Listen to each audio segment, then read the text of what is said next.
Ayan, pros and cons natin sa ano.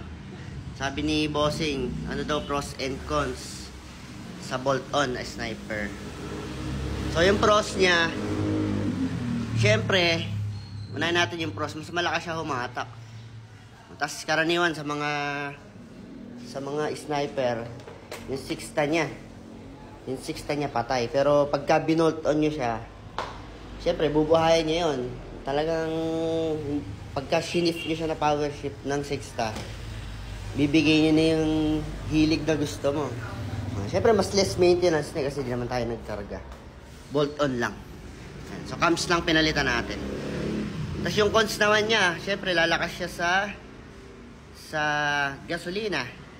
Kung dating 45 kilometers per liter, so magiging ano na lang siya, 40. Syempre pag pumitik yung BBA nun.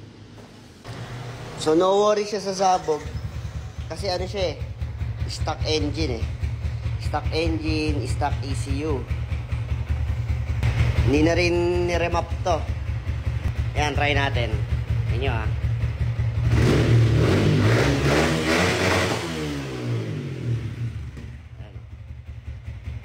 solid, nasasagad natin. Kaya mga takot ano dyan, masabugan. Ito bagay sa inyo, bolt-on. Budget meal. Kaya magpa-bolt-on na kayo. Kayang-kaya niya, huwag kayong matakot. More power!